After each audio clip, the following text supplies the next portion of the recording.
Hello friends, नमस्कार। आप सभी का बहुत बहुत स्वागत है आपके अपने चैनल ट्रिपल सी बाई फैशडी पर।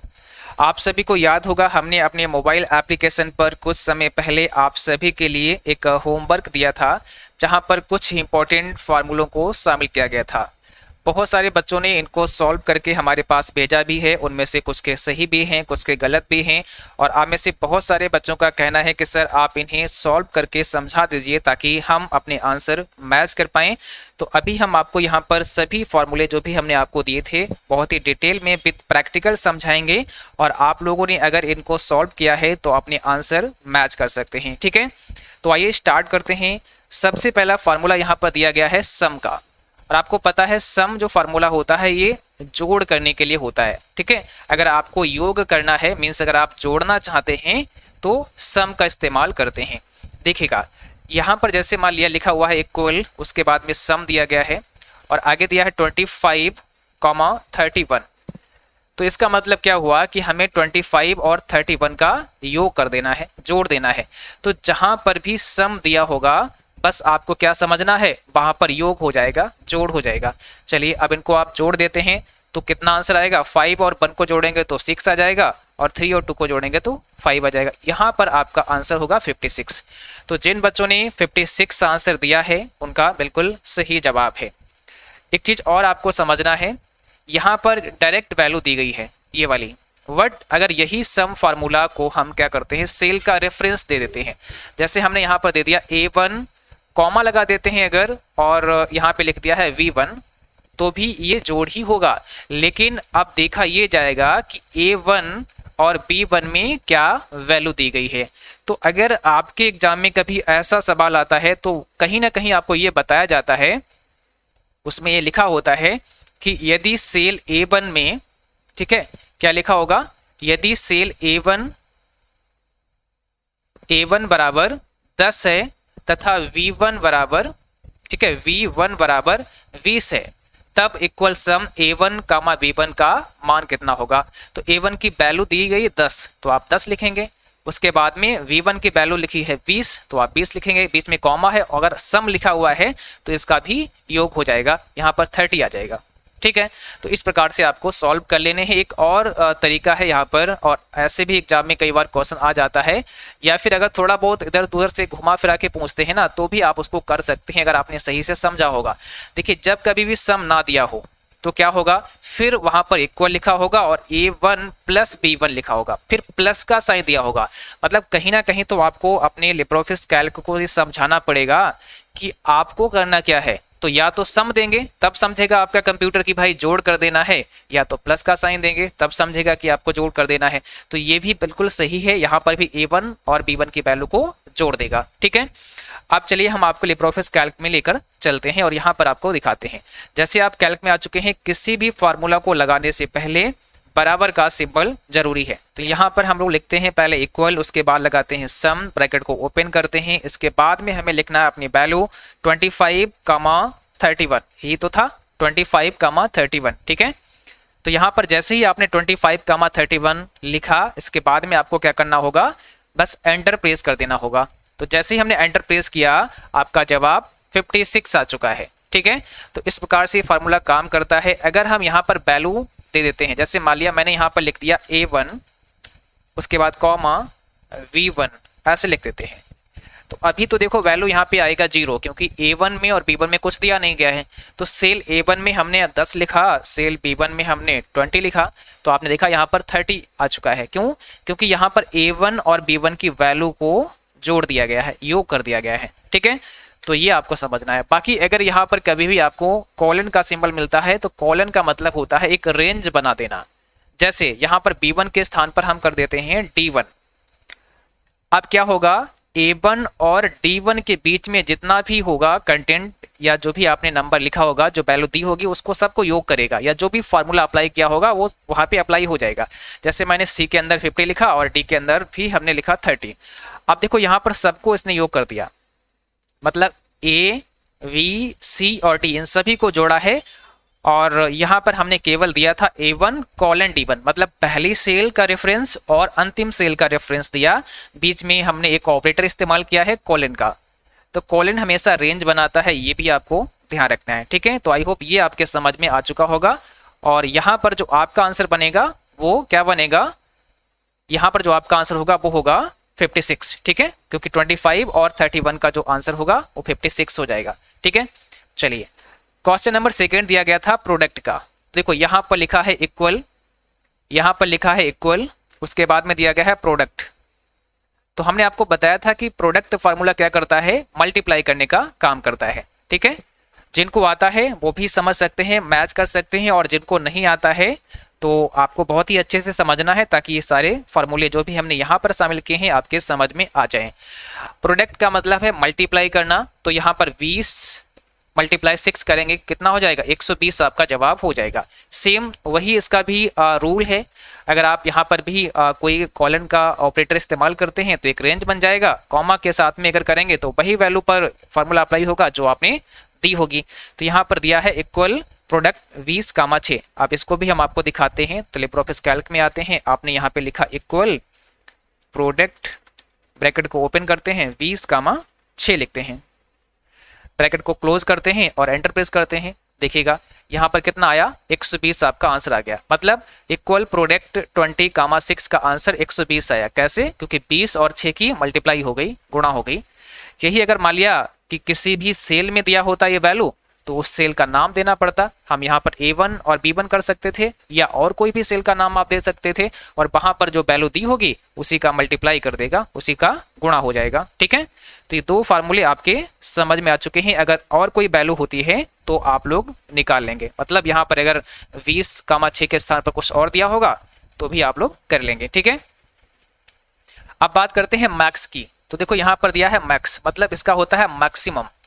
मैक्सिमम कितना होगा, जो भी आपको यहाँ पे रेंज दी गई है, जैसे यहाँ पर दिया गया है 20, 52, 10, 6। तो इसमें बहुत ही सिंपल है, मैक्सिमम वैल्यू है वही आपको बतानी होगी। तो मैक्सिमम क्या होगा, यहाँ पे 52 होगा। ये आपका सही जवाब हो जाएगा। देखो जब आप एग्जाम में बैठेंगे, है ना, जब आप प्रैक्टिकल करते हैं तो आपको लिब्रियोफिस कैल्क या एक्सेल इस्तेमाल करते हैं, या फिर कहीं वर्क करते हैं तो भी एक्सेल या फिर कैल्क इस्तेमाल करना होगा। लेकिन जब आपका एग्जाम होता है तो एग्जाम में आपके पास लिब्रियोफिस कैल्क या एक्सेल नहीं होता है। वहां पर जैसे हम आपको समझा रहे हैं ऐसे समझ करके ही आपको करना पड़ेगा, तभी आप आंसर कर पाओगे, ठीक है। तो यहाँ पर मैक्सिमम वैल्यू क्या, क्योंकि देखो जब हम सीधे सीधे इसको लिब्रियोफिस कैल्क में लगा देते हैं तो फिर तो आपका दिमाग लगता ही नहीं है। बस आपने जैसे ही ये वाला सेम टाइप किया और वहां पे आंसर निकल के आ जाएगा, बट आपने ये नहीं समझ पाया कि आखिर आंसर कैसे आया। तो कैसे जब आप समझ जाओगे कि आंसर कैसे आया तभी एग्जाम में कर पाओगे, अदरवाइज आप एग्जाम में नहीं कर पाओगे। क्योंकि एक्सेल या कैल्क में ये फॉर्मूला लगाना बहुत आसान है। जब बस आपको देख देख के सेम टाइप कर देना है, एंटर मारोगे, आंसर दिखा देगा आपका कंप्यूटर। बट कंप्यूटर ने आंसर दिखाया कैसे, उसके पीछे का कॉन्सेप्ट क्या है, अगर ये समझ आया तो फिर बहुत इजीली आप लोग आंसर दे पाओगे। तो ये तो आपके समझ में आ गया। यहाँ पर मैक्सिमम वैल्यू निकालेगा, जितना भी आपने दिया होगा नंबर यहाँ पे, उसमें कौन सा बड़ा है वही आपको दिखा देगा। चलिए मैं एक बार फिर से इसको दिखा देता हूँ विद प्रैक्टिकल भी। 20, 52, 10 और 6 यहाँ पे दिया गया है। तो आपने लिखना है इक्वल मैक्स ब्रैकेट स्टार्ट 20, 52 और उसके बाद में 56। चलो कोई नंबर दे देते हैं, ठीक है, ऐसे कर देते हैं। एंटर प्रेस करेंगे तो इसमें देखो क्या सबसे बड़ा है, 52 सबसे बड़ा है, 52। तो हमारा आंसर होगा 52, क्योंकि यही सबसे बड़ा है। बट एक चीज और आपको यहाँ पर बता देता हूँ, क्योंकि अधिकांश सवाल जब इस प्रकार से आते हैं तो कुछ फार्मूले आपके सामने गलत कर देते हैं, मतलब जानबूझ करके वो गलत आपके सामने रखते हैं। जैसे यहाँ पर लिख देता हूँ मैक्सिमम, ये लिख दिया मैंने मैक्सिमम। तो आप देखो आया नहीं आया, क्योंकि यहाँ पर जो मैक्सिमम वैल्यू हमने कर दी है तो उसका ये फॉर्मूला ही गलत हो गया। मतलब हम मैक्सिमम नहीं लिख सकते हैं, मैक्स ही लिखेंगे तभी आएगा। तो अगर कभी आपके एग्जाम में ऐसा दे देते हैं जहां पर मैक्सिमम लिख दिया तो फिर वो गलत माना जाएगा, है ना। जैसे उन्होंने लिख दिया कि आप भाई ये बताओ इक्वल मैक्सिमम, यहाँ पे ऐसे पूरा लिख दिया तो ये फिर गलत है। जैसे आपने देखा होगा एवरेज होता है ना, एवरेज को पूरा लिखना पड़ता है। जब भी आप एवरेज का फॉर्मूला लगाते हैं तो पूरा लिखना होता है, बट एग्जाम में कई बार वो दे देते हैं एवीजे करके, एवीजे, तो ये तो गलत है, फार्मूला ही गलत है। तो थोड़ा सा ये भी आपको पता होना चाहिए, और ये पता जब ही होगा जब आपने सब कुछ पढ़ा होगा सही से, है ना। जब आपने पढ़ा होगा तो निश्चित आपको ये पता होगा। छोटी छोटी जो बातें होती हैं वो जब आप पढ़ते हैं कंटिन्यू तभी पता होती हैं। तो मैक्सिमम क्लियर हो गया। अब बात करते हैं सीलिंग। देखिए यहाँ पर 4th नंबर का है सीलिंग दिया गया है और आगे दिया है 112,11, यानी कि 112,11 का मान कितना होगा, और ये सीलिंग फार्मूला है। तो देखो सिंपल सी मैं बात बता दूं, यहाँ पर सीलिंग का मतलब होता है, सीलिंग अगर बात करते हैं तो सीलिंग का मतलब होता है ऊपर की तरफ जाने के, ठीक है। इसको हम बढ़ते क्रम में देखेंगे ऊपर की तरफ। जैसे यहाँ पे 112 दिया है, इसके ऊपर अगर आप जाएंगे बढ़ते क्रम में देखेंगे तो 113 आएगा, इसके बाद फिर 114 आएगा, फिर 115 आएगा।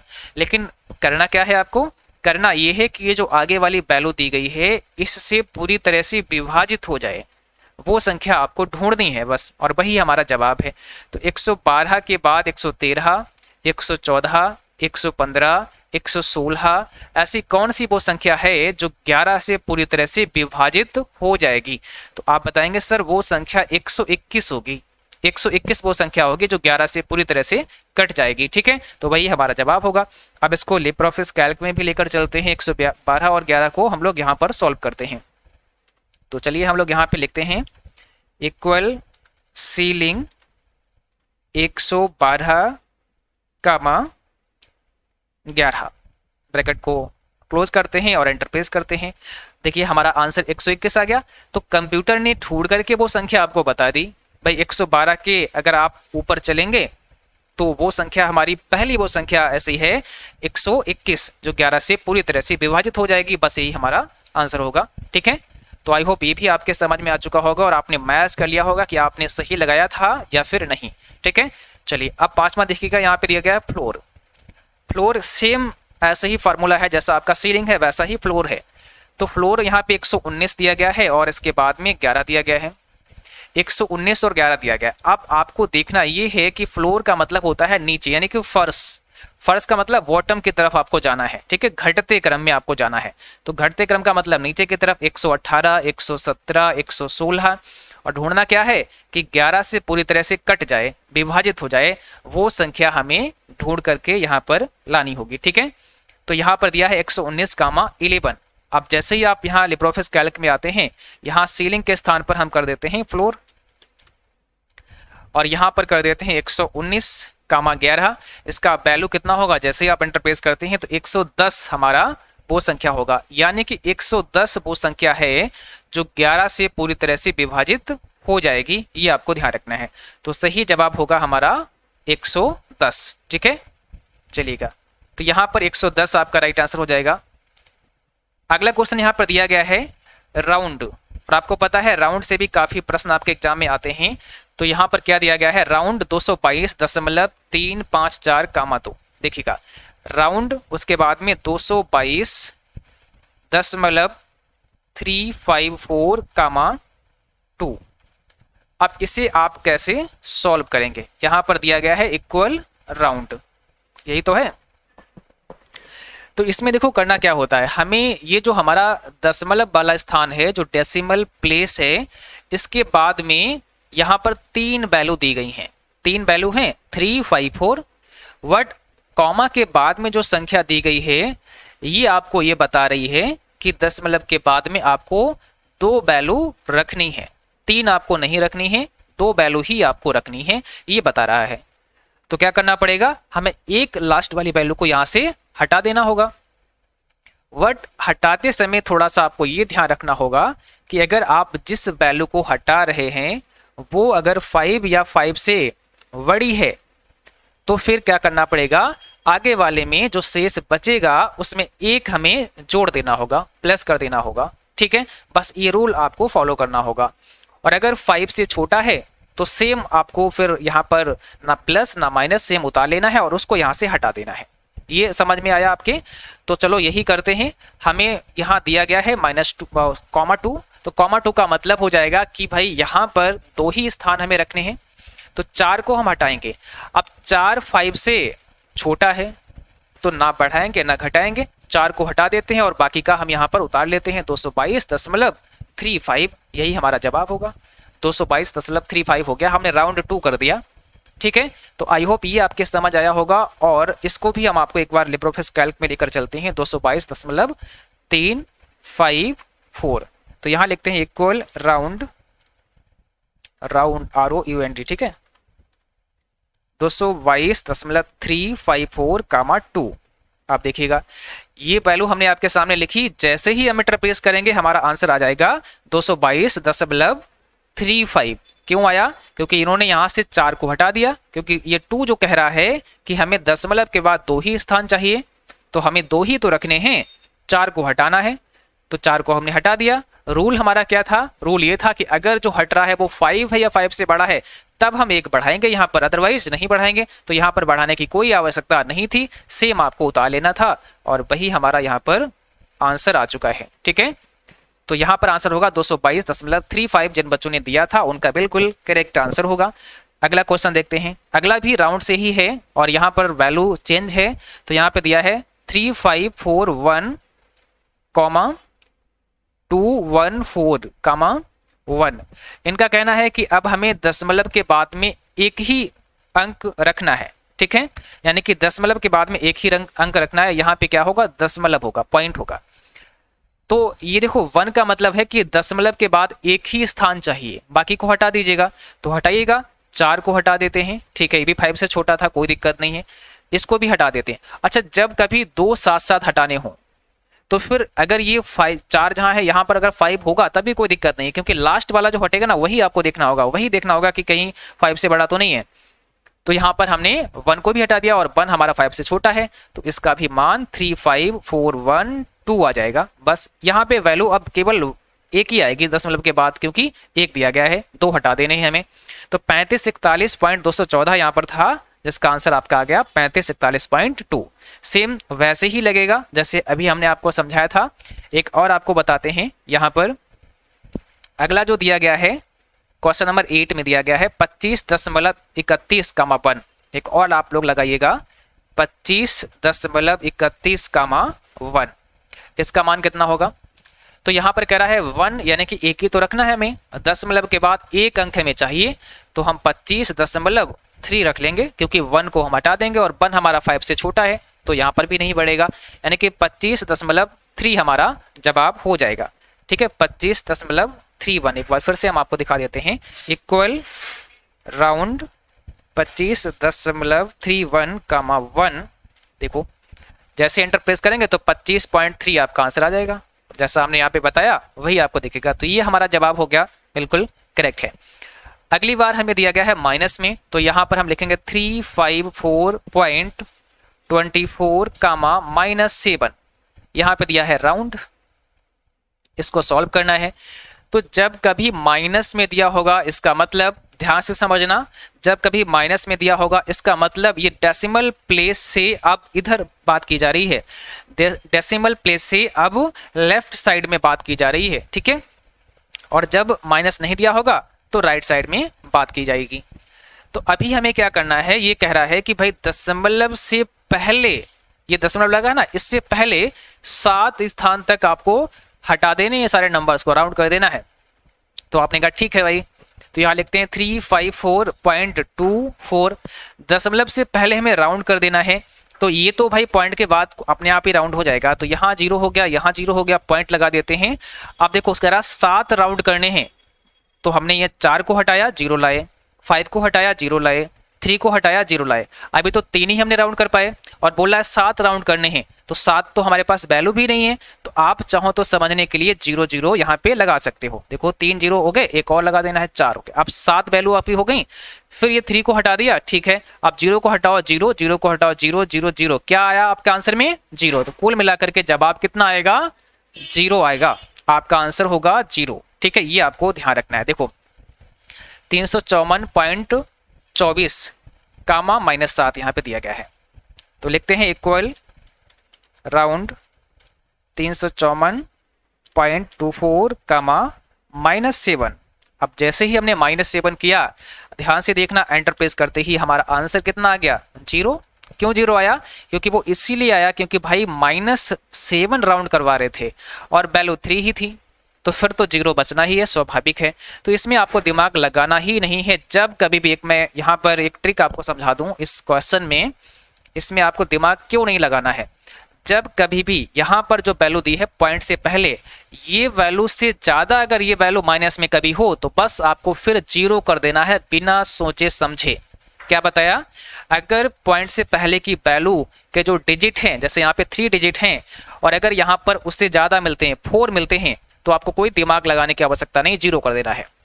वट अगर यहाँ पर जो वैल्यू दी है उतनी ही वैल्यू या मतलब 3 ही यहाँ पे मिल जाए तो फिर थोड़ा समझना पड़ेगा, उसको फिर आपको 0 नहीं करना है, क्योंकि 0 हो भी सकता है और नहीं भी हो सकता है, उसका रीजन है वो आगे बताएंगे। वट अगर यहाँ पर जो वैल्यू दी है उससे ज़्यादा एक मिल जाए, मतलब यहाँ 3 दिया है तो यहाँ 4 मिल जाए, बस आपको 0 कर देना है, कोई प्रॉब्लम नहीं, आपका आंसर 0 ही आएगा। ठीक है, अब देखिए एक और यहाँ पर देखते हैं वैल्यू दी गई है क्वेश्चन नंबर 10 में 25,3 25,-3 ये वैल्यू दी गई है। अब यहाँ पे दिया है इक्वल राउंड, ठीक है, ये राउंड दिया गया है, इसको राउंड करना है -3। अब यहाँ पर -3 ये देखो यहाँ पे क्या है ना, डेसिमल के बाद में कुछ नहीं दिया गया है, केवल 255 ही दिया है कॉमा -3, इसका मतलब 255.00 आप कर सकते हैं, है ना। तो हमें -3 अब राउंड करना है। अब इसको अगर आप सही लिखना चाहो तो ऐसे लिख सकते हो 255.00, क्या फर्क पड़ता है, -3 ये करा है, दशमलव से पहले हमें 3 राउंड कर देने हैं। चलो भाई, पहला हटा देते हैं 0 आया, दूसरा हटा देते हैं 0 आया, तीसरा हटा देते हैं तो 0 आ गया। अब तीसरा जब हटाया तो आपको ये देखना पड़ेगा कि क्या ये 5 से बड़ा तो नहीं है, तो ये भी 5 से छोटा ही है, जब 5 से छोटा है तो आगे अंक प्लस होगा ही नहीं, तो हमारा 0 ही फिर यहाँ पे रहेगा, तो 3 0 का मतलब हो जाएगा 1 0, मतलब इसका भी हमारा आंसर 0 ही आने वाला है, ये आपको ध्यान रखना है। ठीक है, तो यहाँ पर जवाब हमारा क्या होगा, 0 ही होगा। अगर मान लेते हैं हम आपको यहाँ पर कर देते हैं 4, ठीक है, यही देखो ध्यान से समझना थोड़ा सा, इसलिए मैं कह रहा था कि जब यहाँ पर 3 हो और यहाँ पर भी -3 हो तो थोड़ा सा समझना होगा, फिर जरूरी नहीं है कि 0 आए। कैसे, देखो यहाँ पर हम कर देते हैं -3 और यहाँ की वैल्यू को हम चेंज कर देते हैं, यहाँ 6 कर देते हैं। अब देखो क्या होगा, तो अब यहाँ पर कह रहा है 3 हटा दो और यहाँ पर भी 3 वैल्यू है, 5 को हटा करके आपने 0 किया, ठीक है, 5 को हटाया फिर 0 किया, 6 को हटाओगे तो 0 आएगा, ठीक है। बट देखो 6 को हटाया 0 तो ले आया, लेकिन 6 जब हटेगा तो आपको पता ना रूल आपका क्या कहता है, 5 या 5 से बड़ा है तो हमें एक जोड़ना पड़ता है, तो ये तो 6 5 से बड़ा है, अगर ये 5 से बड़ा है तो आगे 1 प्लस करेंगे, तो हमने 1 मान लिया यहाँ पे प्लस कर दिया और इसके नीचे फिर हम 0 तो समझ सकते हैं, तो यहाँ पर हमारा फिर 0 ही आ जाए, 1 ही आ जाएगा, क्या आ जाएगा, 1 आ जाएगा, क्योंकि भाई 1 जो हमने प्लस किया वो आ जाएगा। अब यहाँ 3 तक ही मुझे राउंड करना था तो 3 हमने राउंड कर दी, अगर 4 होता तो ये 1 हट जाता, तो हमारा अब जवाब जो बनेगा नया वो 1000 बनेगा। ठीक है, ये थोड़ा सा समझना होगा, 1000 यहाँ पर हमारा जवाब बनेगा। चलिए मैं आपको दिखाता हूँ 655.00 को, ठीक है, तो यहाँ पर लेकर चलते हैं कैल्क में और हमने यहाँ लिखा है इक्वल राउंड 655 कामा -3 कर देता हूँ, है ना। चलिए अब देखो यहाँ पे 3 ये वैल्यू है और 3 ही यहाँ से ये राउंड करवा रहे हैं, लेकिन लास्ट में 6 है, इसलिए यहाँ पे क्या होगा, आगे एक 1 और पहुंच जाएगा और फिर ये 3 0 बन जाएंगे और इसके आगे 1 आ जाएगा, मतलब 1000 आ जाएगा। एंटर करते ही आपका आंसर देखिए 1000 आ चुका है।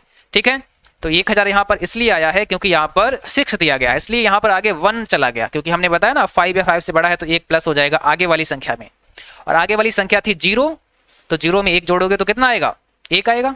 ठीक है, अब देखो यहाँ पर क्या हुआ, अगर हम इसको 5 कर देते हैं, अगर हम इसको 3 कर देते हैं या इसको 4 कर देते हैं तो कितना आएगा बताओ, 0 आएगा। देखो 0 आया, क्यों 0 आया, क्योंकि 4 था, इसको हटाने से आगे तो कुछ बढ़ेगा नहीं, तो फिर 0 ही आना है, स्वाभाविक बात है।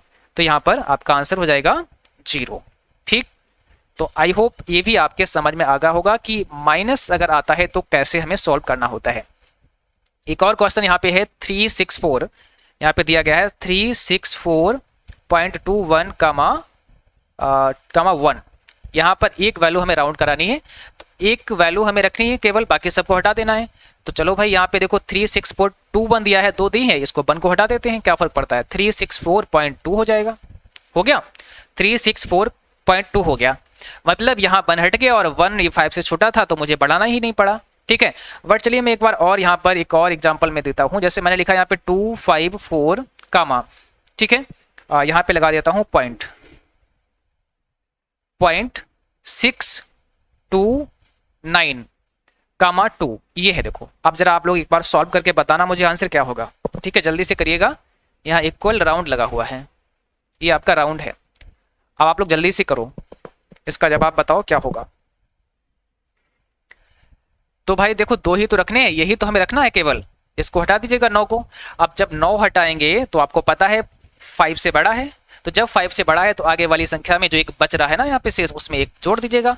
तो जैसे जोड़ा आपने यहाँ पे 3 बन गया, 6 आ जाएगा और 2 5 4 आ जाएगा।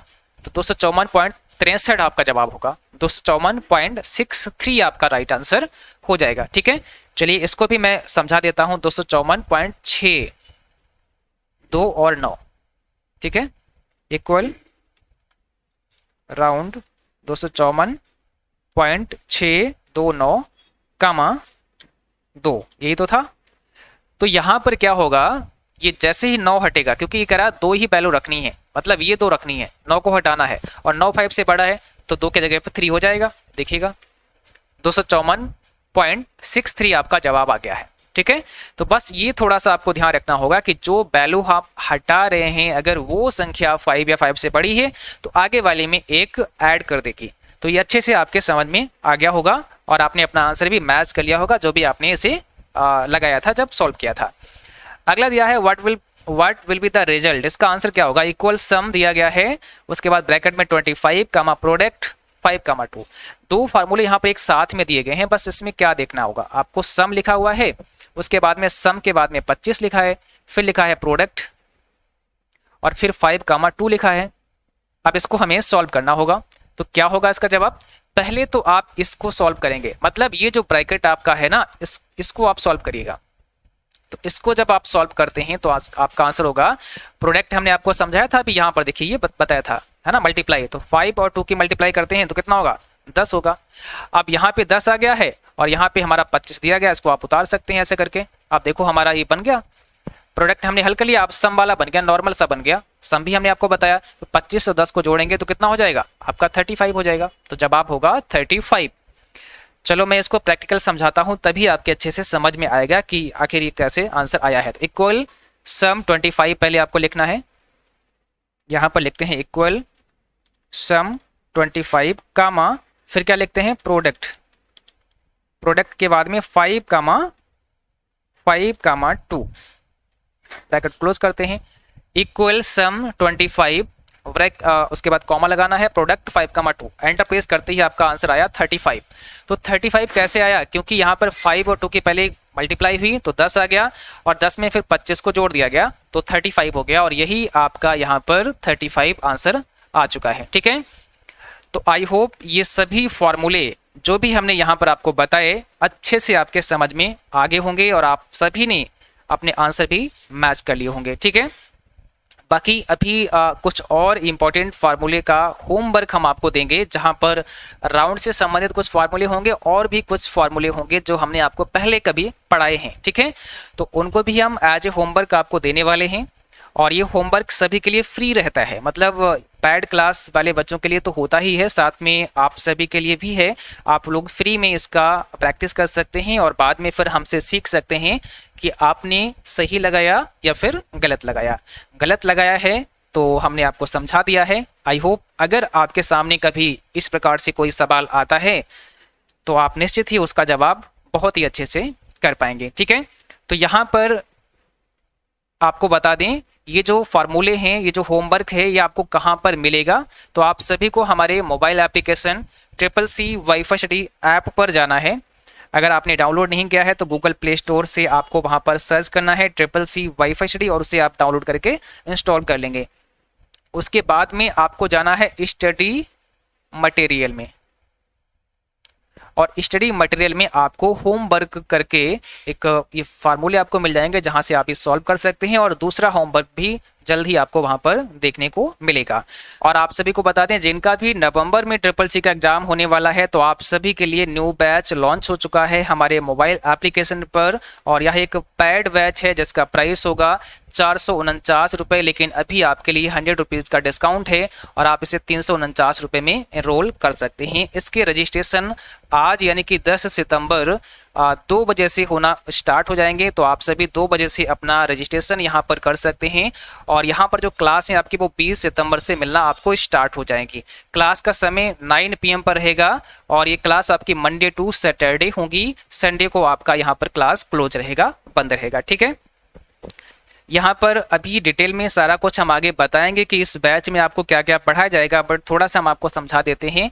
ये आपके लिए एक क्रैश कोर्स होगा जहाँ पर चैप्टर वाइज मॉक टेस्ट हम आपको सबसे पहले कराएंगे। यहाँ पर चैप्टर 1 से लेकर के चैप्टर 9 तक के जो भी इम्पोर्टेंट एमसीक्यूज हो सकते हैं वो सारे के सारे कराएंगे और ये सभी क्लास हमारे बाइलिंगुअल होंगे। जैसा कि आपको पता है आपके ट्रिपल सी एग्जाम में जो प्रश्न आते हैं वो हिंदी और इंग्लिश दोनों भाषाओं में आते हैं, तो जो प्रश्न यहाँ पर रखे जाएंगे वो हिंदी और इंग्लिश दोनों लैंग्वेज में होंगे ताकि आपको समझने में प्रॉब्लम ना हो। दूसरा सबसे इंपॉर्टेंट यहाँ पर होगा लिब्रो ऑफिस की थ्योरी। यहाँ पर लिब्रो ऑफिस जिसमें राइटर, कैल्क और इम्प्रेस शामिल है और जहाँ से भी काफ़ी प्रश्न आपके एग्जाम में आते हैं, तो बहुत ही डिटेल में हम सभी मैनुअल्स के बारे में बात करेंगे। ये आपको इसी बैच में पढ़ने को मिलेगा। साथ में आपको फ्री अपडेटेड ई बुक मिलेगी, वो भी बाइलिंगुअल होगी। अभी इस पर हम लोग वर्क कर रहे हैं, काम चल रहा है और इस ई बुक को अपडेट कर रहे हैं। जो भी क्वेश्चन अभी जो ट्रिपल सी सितंबर एग्जाम में पूछे गए हैं और इससे पहले जो प्रीवियस एग्जाम में क्वेश्चन पूछे जा चुके हैं वो सारे के सारे अपडेट होने के बाद ये ई बुक आपको इसी बैच में PDF के सेक्शन में मिल जाएगी, जहां से आप इस ई बुक को अच्छे से तैयार कर सकते हैं। इसके साथ में ये भी हमने संक्षेप में आपको बता दिया, यहाँ पर जो मेन हाईलाइटेड पॉइंट हैं वो हमने आपको समझा दिया कि इसमें क्या क्या मिलेगा। बाकी पूरा आपको समझना है कि इसमें और क्या क्या पढ़ाया जाएगा, तो उसके लिए 2 बजे के बाद में इसका एक इंट्रो क्लास आ जाएगा, इंट्रो वीडियो आ जाएगा, जहां पर पूरा बहुत ही अच्छे से आपको समझा देंगे कि इस बैच में आपको क्या मिलेगा और आपको क्यों इस बैच को एनरोल करना चाहिए, क्यों आपको ₹349 खर्च करने चाहिए। ठीक है, तो ये सारा का सारा वहां पर बहुत ही अच्छे से समझा दिया गया है। ठीक है, जैसे आप लोग समझ सकते हैं और फिर आप इस बैच में एनरोल कर सकते हैं। ओके, दूसरा, अगर आपको कोई भी सवाल है इस बैच को लेकर के कुछ पूछना चाहते हैं तो 9452299436 पर आप हमें व्हाट्सअप कर सकते हैं या फिर कॉल कर सकते हैं, हम आपकी हेल्प करेंगे।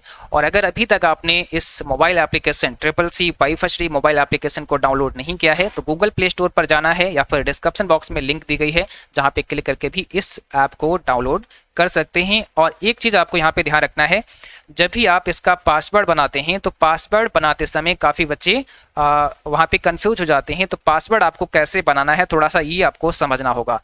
पासवर्ड आप जब भी बनाएं तो पासवर्ड बनाते समय आपको ये ध्यान रखना होगा, वहाँ पर पहला लेटर आपका कैपिटल होना चाहिए, पहला लेटर कैपिटल होना चाहिए। जैसे मान लिया किसी का नाम है महेश कुमार तो यम आपको कैपिटल बनाना होगा, फिर आप छोटे में लिख सकते हैं अपना नाम और कम से कम 6 लेटर होना चाहिए, जैसे 2, 4 और 6 काम चल जाएगा। उसके बाद @ और 1 2 3 4 या कुछ भी आप डाल देंगे अपने हिसाब से, बट फॉर्मेट आपका ऐसा ही होना चाहिए। पहला आपका अपर केस, बाकी लोअर केस, एक स्पेशल कैरेक्टर और कोई भी आप डिजिट दे सकते हैं, आपका पासवर्ड क्रिएट हो जाएगा बहुत ही आसानी के साथ। ठीक है, तो आई होप जितना भी हमने यहाँ पर आपको पढ़ाया, जो भी समझाया वो आपको अच्छे से समझ आया होगा। अगर आपका कोई सवाल है, कुछ पूछना चाहते हैं तो बेशक आप कमेंट बॉक्स में पूछ सकते हैं, जैसे ही हमें समय मिलेगा हम आपको अवश्य रिप्लाई करेंगे। ठीक है, तो आज के लिए बस इतना ही और आप मिलेंगे आपको अगली क्लास हमारी होगी 8:30 PM पर। तो सभी बच्चों को 8:30 बजे क्लास को ज्वाइन करना है, जो कि हमारे YouTube चैनल पर आपको दी जाएगी। ठीक है।